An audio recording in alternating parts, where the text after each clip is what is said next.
Der Vater hatte 7 Söhne. 7 Söhne und eine Frau, die still und ordentlich war, und ein Haus, das weder zu groß noch zu klein war, und einen Brunnen im Hof mit gutem Wasser. Was fehlte ihm? Er hätte nicht antworten können. Nur manchmal, an Abenden, wenn der Hof leer war und die Söhne schon schliefen, stand er dort und schaute in das Wasser und schüttelte dann den Kopf, als würde er sich selbst zurechtweisen. Dann kam die Nachricht: wieder ein Kind. Die Nacht, in der das Mädchen kam, war Mitte August. Die Luft stand schwer und warm, und die Söhne lagen eng beieinander und schliefen den Schlaf von Jungen, die den ganzen Tag gerannt sind. Der Hebamme war keine Zeit geblieben. Das Kind kam schnell und war von Anfang an still. Zu still, das war das Erste, was der Vater verstand, als er es sah. Ein Mädchen. Klein und blass und nicht so laut, wie Kinder sein sollten. Taufwasser, sagte die Mutter. Es braucht Taufwasser. Jetzt. Der Vater trat in den Vorraum, wo die Söhne auf den Lärm hin aufgewacht waren. Und jetzt standen 7 Jungen vom Ältesten bis zum Jüngsten, alle in ihren Nachthemden, alle mit den Augen noch voll Schlaf. Geht, sagte er, zum Brunnen, bringt Wasser, schnell. Sie gingen alle 7. Das war ihre Art. Wo einer ging, gingen alle. Sie rannten über den Hof, die nackten Füße auf dem Pflaster, und der Älteste griff nach dem Krug und der Zweite griff auch danach und der Dritte auch. Und sie rempelten und drängten, weil jeder der Erste sein wollte. Wer konnte es ihnen verdenken, das erste Gute für die kleine Schwester zu tun? Und dann fiel der Krug. Er fiel so langsam, wie Dinge fallen, wenn man sieht, dass es gleich passiert und es nicht mehr aufhalten kann. Über den Rand, in den Brunnen. Ein dumpfer Aufprall, dann Wasser, das zurückprallt. Dann Stille. Die 7 Jungen standen am Rand und schauten hinunter. Der Krug war weg, das Wasser weg. Einer fing an, etwas zu sagen, hörte auf. Ein anderer öffnete den Mund, schloss ihn wieder.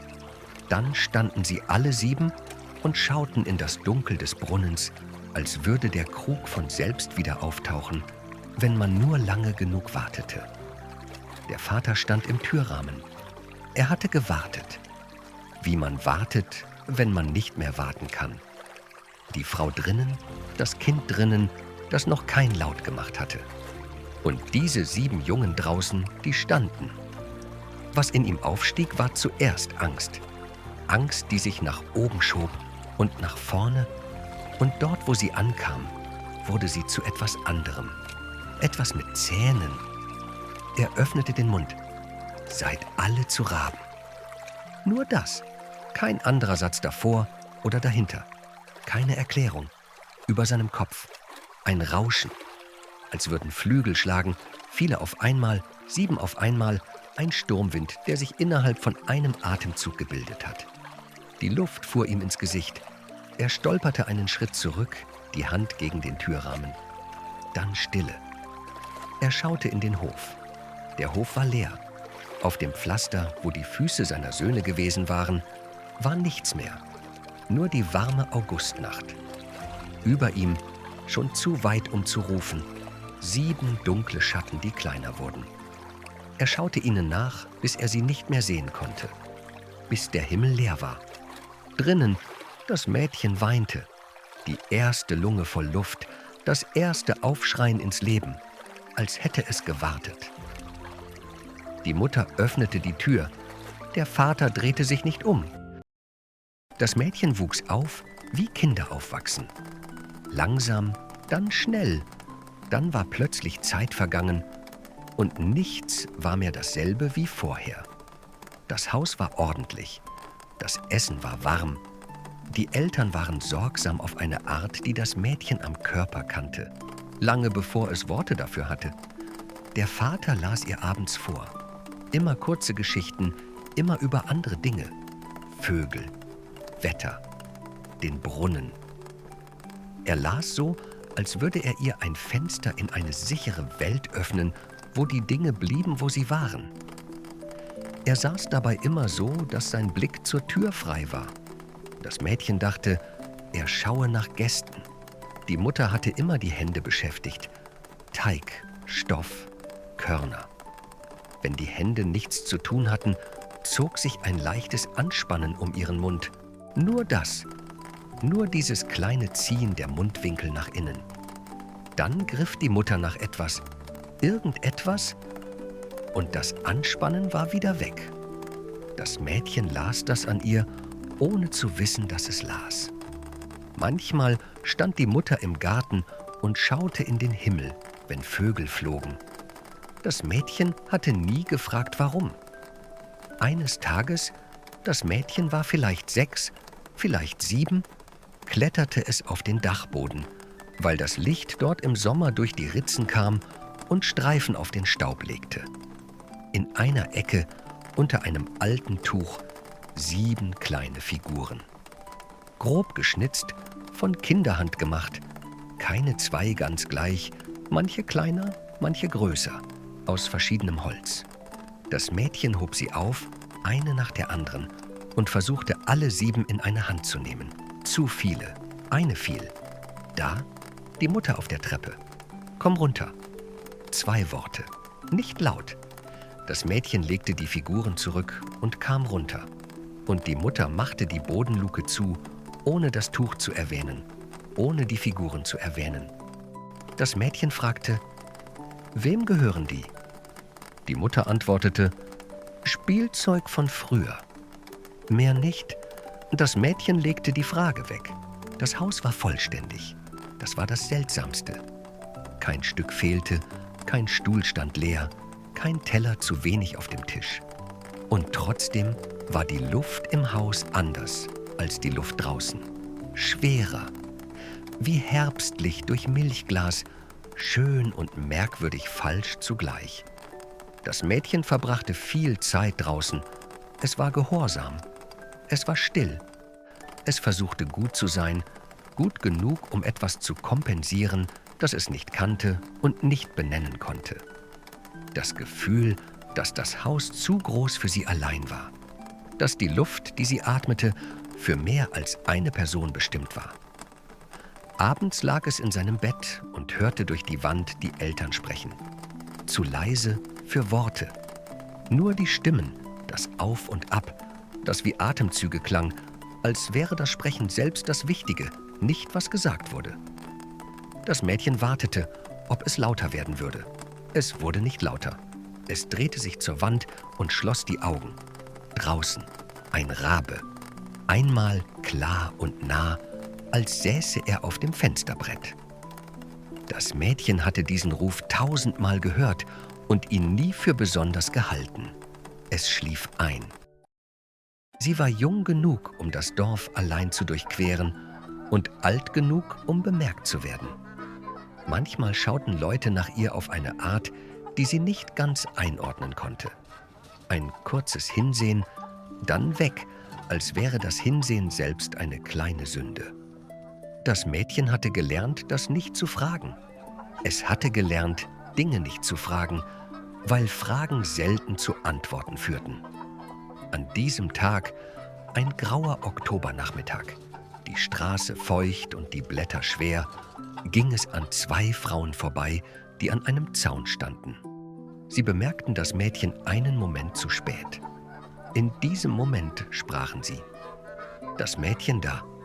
Schön ist es ja, aber man sollte nicht vergessen, was es seinen Brüdern angetan hat. Das Mädchen blieb stehen. Die Frauen schwiegen. Dann redeten sie weiter, schneller jetzt, über andere Dinge, in andere Richtungen.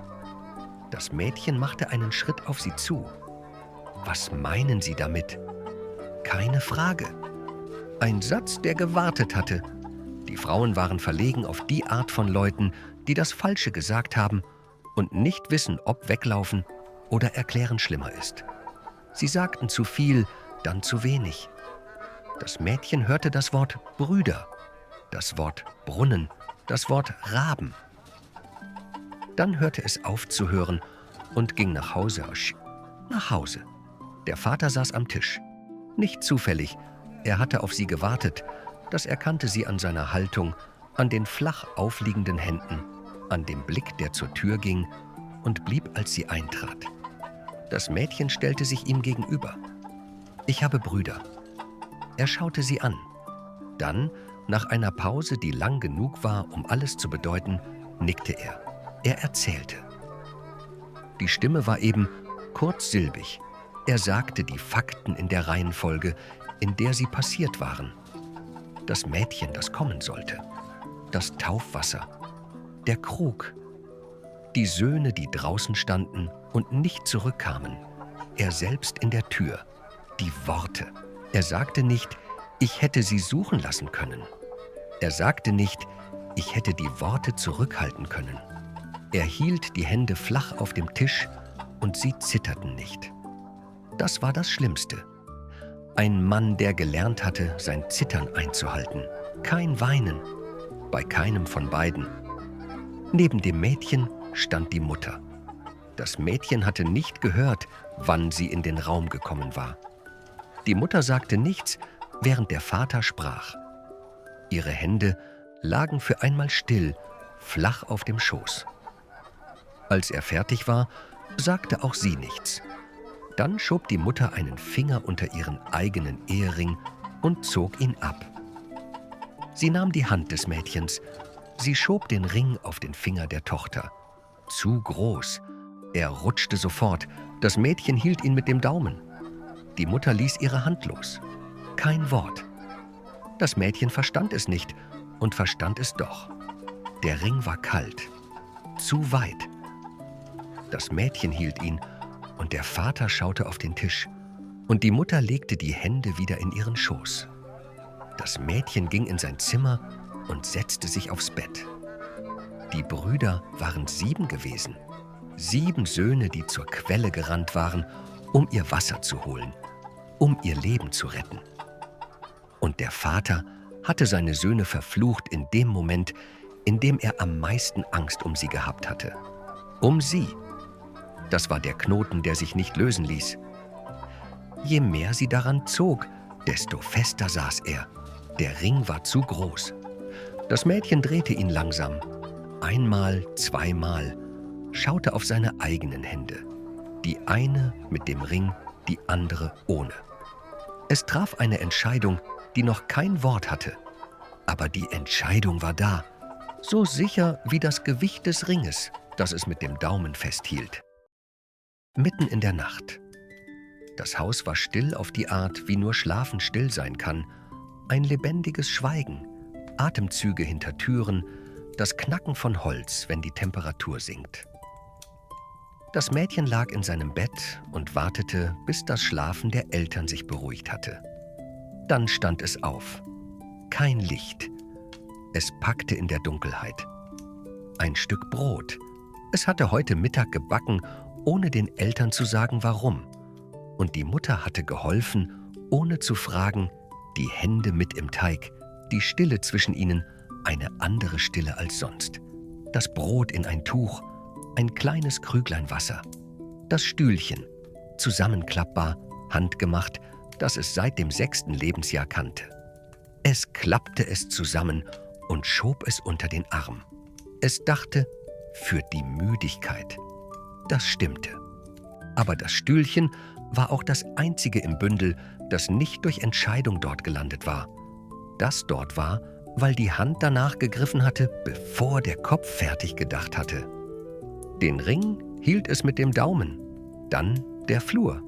Es kannte jeden Dielen in diesem Flur, jeden, der quietschte und jeden, der nicht quietschte. Die Füße setzten sich von selbst richtig, ohne Nachdenken, links, dann rechts, dann die 3 bis zur Elterntür. Die stand einen Spalt offen, wie immer, weil die Mutter nicht in geschlossenen Räumen schlafen konnte. Das Mädchen blieb stehen. Der Vater lag auf seiner Seite, weit an den Rand gerückt, so nah an der Bettkante, wie man liegen konnte, ohne hinauszufallen. Die Mutter auf der anderen Seite, das Gesicht zur Wand. Zwischen ihnen ein leerer Streifen, breit genug für einen dritten Menschen. Oder für 7 Schatten, die nie zurückgekommen waren. 2 Atemzüge, nicht mehr. Das Mädchen wandte sich ab. Das Knarren der Haustür, es schob sie ganz auf in einem gleichmäßigen Zug, sodass kein Nachgeben, kein Knarren kam. Dann trat es hinaus. Die Kälte war sofort da. Oktobernacht, die Luft scharf und klar und ganz anders als die Luft im Haus. Das Mädchen atmete ein, im Brustkorb, etwas, das sich löste. Das Stühlchen unter dem Arm, das Brottuch in der Hand, der Ring am Finger. Es stand auf dem Weg, der vom Haus wegführte und irgendwohin, das es nicht kannte. Die Haustür fiel ins Schloss. Das Mädchen schaute nicht zurück. Der Ring drückte am Knöchel, wo er zu groß war. Es hielt ihn mit dem Daumen und ging. Es lief lange. Der Horizont blieb, wie Horizonte bleiben. Immer gleich weit, egal wie viele Schritte man macht. Die Beine gewöhnten sich ans Gehen und das Gehen gewöhnte sich an die Erschöpfung. Und die Erschöpfung wurde Teil des Rhythmus. Links, rechts, immer weiter. Dann wurde das Licht anders. Zuerst morgen, dachte das Mädchen. Aber das Licht wurde nicht wärmer. Es wurde weißer, greller. Ein Licht, das keine Richtung hatte und von überall gleichzeitig kam. Die Wärme legte sich auf die Haut, dann tiefer. Dann war es kein Wärmen mehr. Ein Brennen. Zuerst an den Wangen, dann an den Armen, auf dem Handrücken. Ein Schmerz, der anfangs wie Sommer klang und dann aufhörte, wie Sommer zu klingen. Auf der linken Hand eine Blase, dann eine zweite. Das Mädchen lief zurück, keine Überlegung, kein Plan. Die Beine liefen, bevor der Kopf fertig gedacht hatte, und hinter ihr ließ das Licht nach, langsam, langsam, bis es wieder nur Tageslicht war.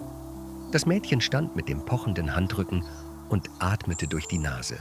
Dann das Silbrige, kein Verbrennen, kein Überwältigen. Dieses Licht machte kalt. Es beleuchtete alles, jeden Stein, jede Falte im Boden, das Mädchen selbst und in diesem Licht etwas, das schaute. Nicht wie die Sonne schaute, blind vor eigenem Glanz. Dieses Schauen hatte Hunger. Ich rieche Menschenfleisch. Die Stimme war ruhig, fast höflich. Das machte es schlimmer. Das Mädchen rannte. Es rannte, bis das silbrige Licht hinter ihm verblasste, bis die Beine anfingen zu zittern und es trotzdem weiterlief, bis die Nacht wieder die gewöhnliche Nacht war, dunkel und still und kühl. Dann fielen die Knie auf den Boden. Über ihm Sterne, viele, stille. Zwischen den Sternen Stühle. Nicht wie das seine, nicht handgemacht, aber Stühle. Klein, seltsam, aus etwas gemacht, das kein Holz war. Ein Stern saß auf einem, ein anderer daneben. Und das Licht dieser Sterne war das erste sanfte Licht, das das Mädchen in langer Zeit gesehen hatte. Es richtete sich auf, klappte sein Stühlchen auf, setzte sich dazu. Die Brust stieg und fiel, langsam wieder, langsam. Ein Stern schaute herüber. Das Mädchen hielt dem Blick stand. Dann noch ein Stern. Dann noch einer. Keine Bedrohung in diesen Blicken, nur Aufmerksamkeit. Die Aufmerksamkeit von Wesen, die Zeit hatten und sie nicht verschwendeten. Das erste Mal auf der ganzen Reise saß das Mädchen still. Der Morgenstern stand auf. Er war anders als die Sonne und der Mond. Die Sonne hatte das Mädchen nicht als Mädchen gesehen. Sie hatte Energie gesehen, die sich verzehren ließ. Der Mond hatte Fleisch gerochen. Der Morgenstern schaute sie an wie jemand, der Zeit hat und die Zeit dafür verwendet, zu sehen, was vor ihm ist. Nicht, was es bedeutet oder was es wert ist, was es ist. Das Mädchen hielt dem Blick stand. Der Morgenstern saß auf seinem Stuhl und wartete. Das Warten war keine Ungeduld. Es war das Warten von jemandem, dem Schweigen nicht unangenehm war. Sie erzählte ihm, warum sie gegangen war. Kurz, ohne Ausschmückung, die Fakten in der Reihenfolge, in der sie passiert waren. 7 Brüder, ein Brunnen, ein Fluch, ein Glasberg irgendwo. Sie selbst, hier mit einem Stühlchen und einem Brotrest und einem Ring, der zu groß war. Der Morgenstern hörte zu, wie jemand zuhört, dem Zeit nichts bedeutet. Kein Nicken, das Ungeduld bedeutete, kein Blick, der woanders war. Er hörte einfach zu, und das Zuhören war so vollständig, dass das Mädchen, als es fertig war, einen kurzen Moment das Schweigen nicht füllen wollte. Dann stand der Morgenstern auf. Er holte etwas aus seiner Falte, einen Knochen. Klein, leicht, weiß. Ein Hühnerknochen, nicht größer als ein Finger. Er hielt ihn ihr hin. »Im Glasberg«, sagte er, »das Tor.« Das Mädchen nahm den Knochen, leichter als erwartet. Der Gegensatz zu seiner Bedeutung passte nicht zusammen, oder vielleicht passte er genau zusammen. Es holte das Tuch aus dem Bündel, legte den Knochen in die Mitte, schlug das Tuch einmal um, zweimal. Sorgfältig, jede Falte glatt, als würde es etwas Zerbrechliches sichern. Der Knochen verschwand in den Lagen. Es schaute auf. Der Morgenstern hatte sich wieder gesetzt. Ein kurzer Moment, in dem kein Wort fiel. Der Morgenstern schaute das Mädchen an und das Mädchen schaute zurück. Und in diesem Schauen war etwas, das das Mädchen kannte, aber noch nicht benennen konnte. Dann erkannte es. Jemand hatte ihr zugehört. Jemand hatte gefragt, was sie suchte, nicht wer sie war. »Danke.« Der Morgenstern nickte. Einmal. Das Mädchen stand auf, klappte das Stühlchen ein, das Bündel unter den Arm, das Tüchlein mit dem Knochen in die rechte Hand. Die Nacht um den Morgenstern herum begann heller zu werden. Das Grau vor dem Morgen, das noch nicht Tag war und nicht mehr Nacht. Das Mädchen ging hinein in dieses Grau. Es schaute nicht zurück. Diesmal nicht, weil es sich nicht traute, sondern weil es wusste, wohin es ging. Der Glasberg erschien wie etwas, das nicht erscheinen will und trotzdem da ist. Das Mädchen stand auf einer Ebene. Und dann war er vor ihm. Keine Kurve, kein Hügel, kein Übergang. Einfach plötzlich da. Größer als alles, was es sich vorgestellt hatte. Nicht, weil es ihn sich klein vorgestellt hatte, sondern weil Vorstellungen immer kleiner sind als das Wirkliche, wenn das Wirkliche so ist wie das hier. Das Glas war nicht klar wie ein Fenster. Es war milchig, kalt, mit einem Blau darin, das kein gewöhnliches Blau war. Das Blau von tiefen Seen, das Blau von Dingen, die viel Licht gesammelt haben und es nicht mehr hergeben. Die Sonne brach sich darin und warf helle Linien in alle Richtungen, sodass man nicht gerade ausschauen konnte, ohne zu blinzeln. Das Tor war aus Glas. Das Mädchen trat näher. Das Schloss aus Glas, das Scharnier aus Glas, der ganze Rahmen aus demselben milchigen Kaltmaterial. Es griff in das Tüchlein. Leer. Es suchte in den Falten, die äußere Lage, die innere Lage, die Ecken. Dann in der Tasche des Rockes, beide Seiten, tief bis die Finger den Boden des Stoffs berührten. Dann noch einmal im Tüchlein, das es auseinanderfaltete und wieder zusammen, als könnte das Wiedersuchen den Knochen hervorbringen. Dann kniete es auf dem Boden und ließ die Hände über die Steine gehen. Kalt, scharf, kein Objekt, das die Größe und Rundung hatte, die ein Hühnerknochen hat. Nichts.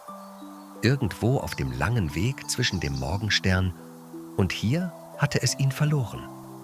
Ein kleines Ding, leichter als ein Finger, das aus einer Falte geglitten sein konnte, ohne Geräusch, ohne Zeichen. Das Mädchen stand auf, in der Glastür sein eigenes Bild. Das erste Mal auf der ganzen Reise, dass es sich selbst sah. Ein Mädchen mit einem Ring am Finger, der zu groß war für die Hand, die ihn trug. Ein leeres Tüchlein. Er schöpfte Augen. Es schaute seine Hände an. Die linke mit dem Ring. Die rechte, das leere Tüchlein. Dann das Tor. Dann wieder die Hände. Das Mädchen war nicht verzweifelt. Verzweiflung wäre einfacher gewesen. Verzweiflung hätte bedeutet, dass noch etwas zu entscheiden war. Aber alle Entscheidungen, die zu diesem Moment geführt hatten, waren schon getroffen. Es gab noch eine, die noch nicht getroffen war. Es holte das Messer heraus. Es war dasselbe Messer, mit dem es zu Hause Brot geschnitten hatte. Ein Haushaltsmesser.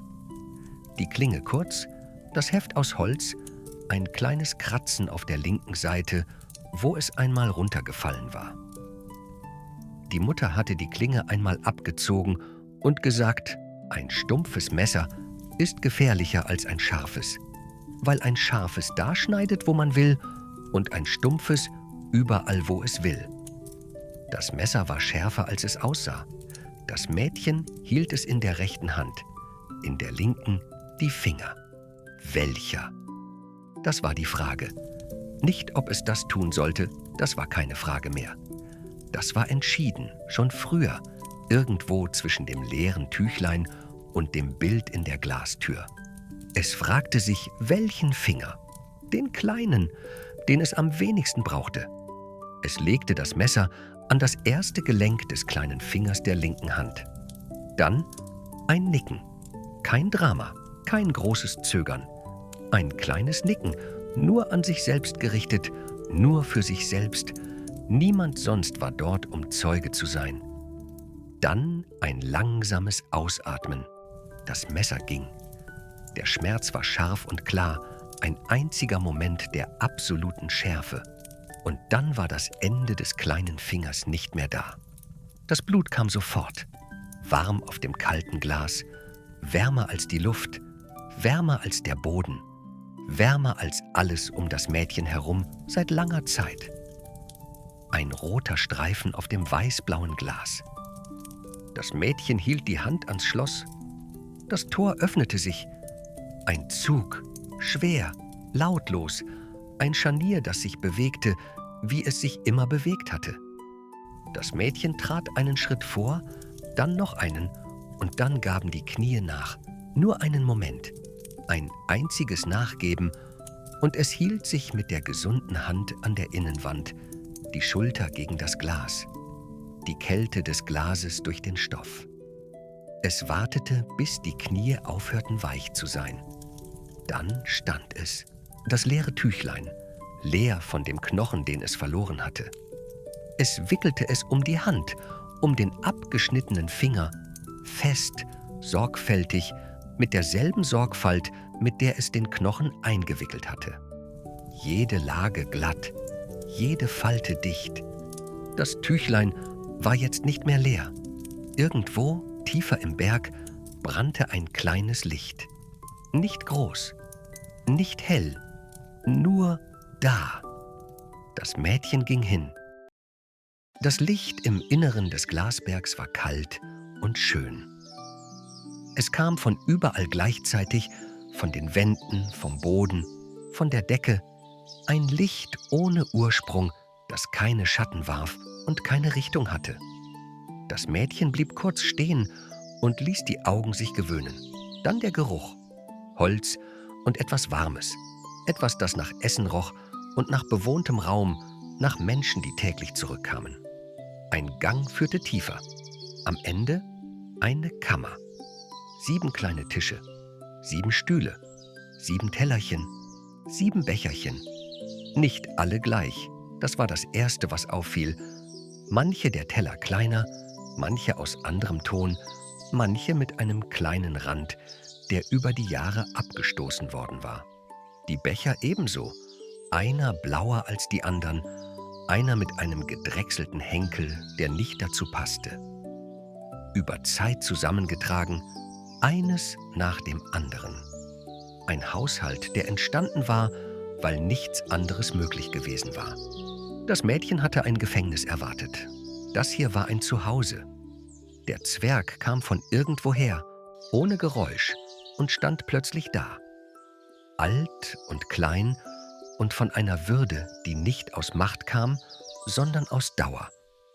Als wäre er seit dem ersten Tag im Berg und hätte gelernt, damit Frieden zu schließen. Er schaute das Mädchen an, dann auf das Tüchlein um die Hand, dann wieder in ihr Gesicht.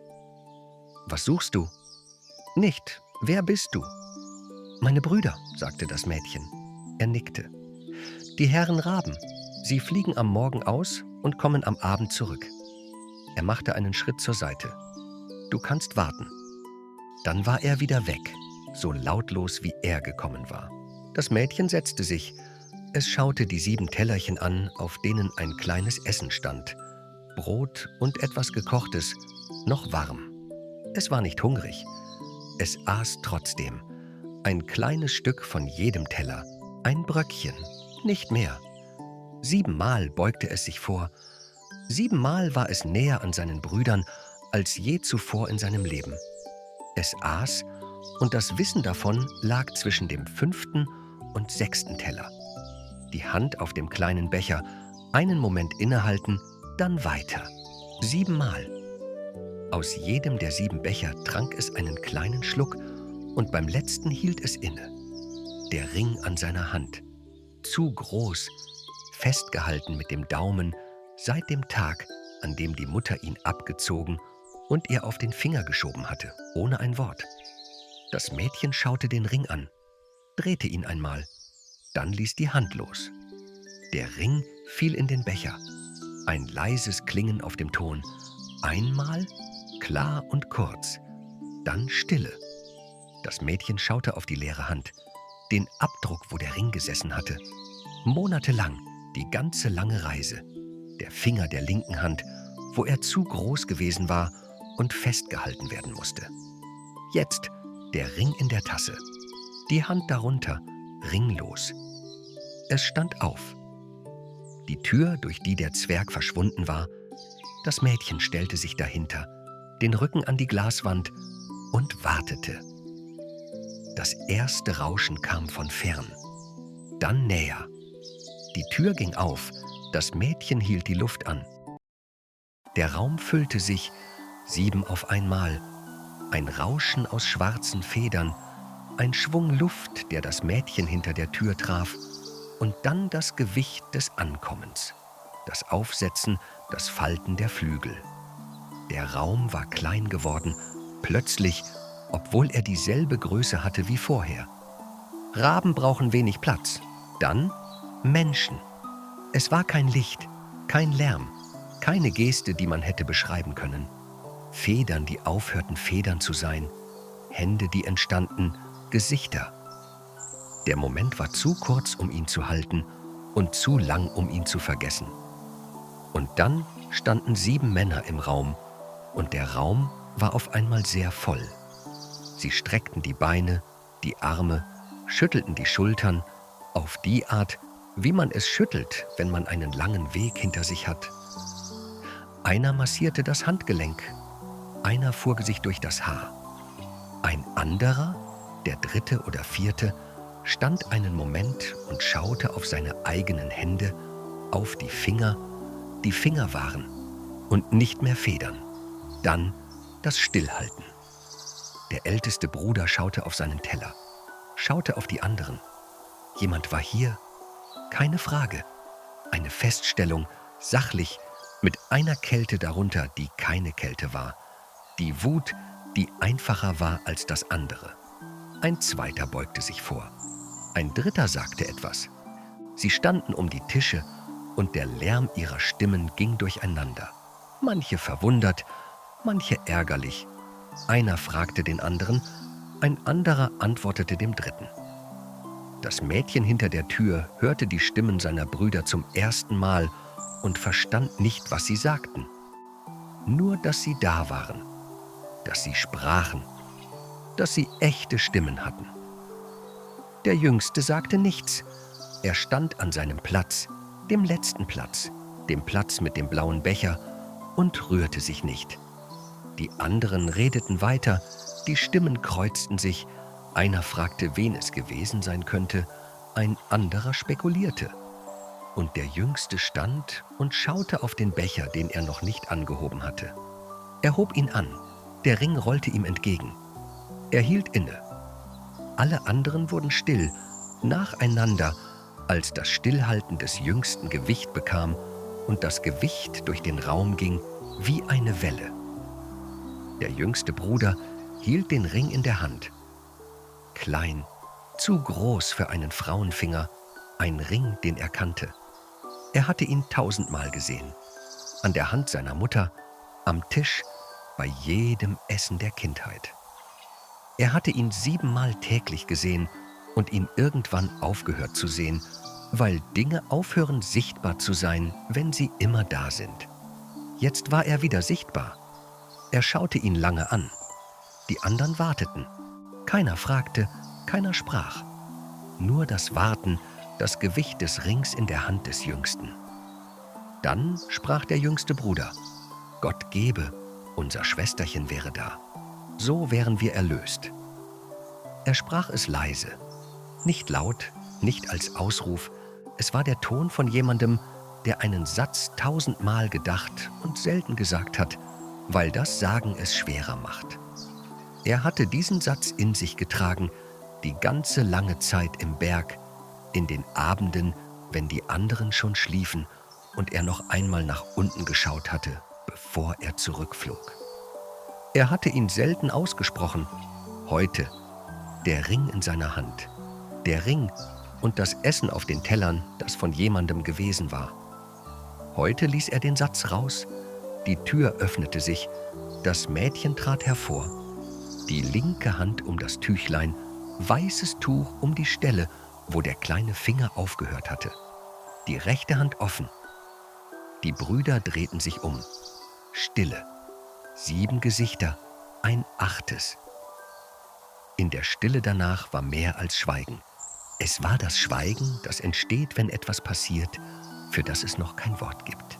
Das Mädchen stand und die Brüder standen, und sie erkannten einander, ohne dass jemand erklärt hätte, wie. Die Nase des Vaters, bei manchen von ihnen, die Hände der Mutter. Und etwas in den Augen. Etwas, das das Mädchen kannte, ohne es je gesehen zu haben. Wie man einen Ort erkennt, von dem man nie wusste, dass man ihn schon immer gesucht hat. Der jüngste Bruder trat vor. Er schaute das Mädchen an, dann auf das Tüchlein um die linke Hand. Er fragte nicht, was darunter war. Er fragte nicht, woher sie kam, wie lange sie gegangen war, was es gekostet hatte.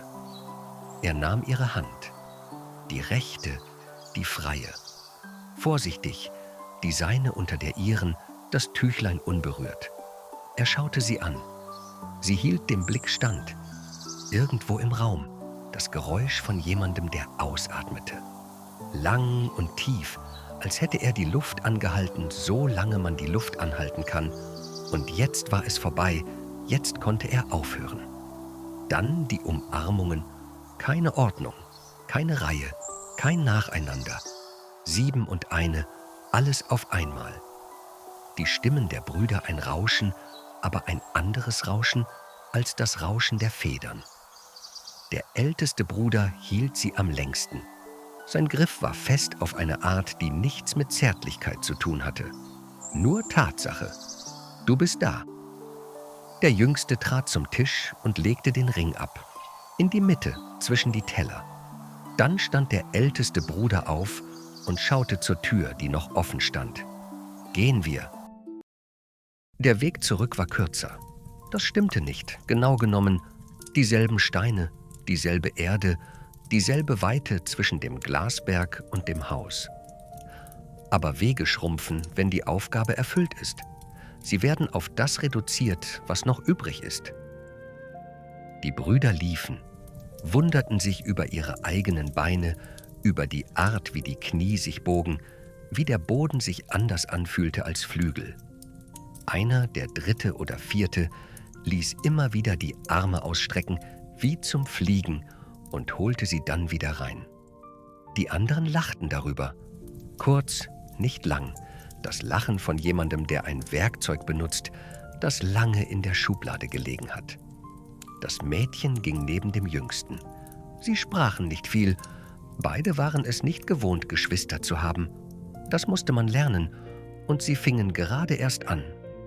Manchmal schaute der Jüngste zu ihr hinüber. Einmal auf das Tüchlein. Er fragte nicht.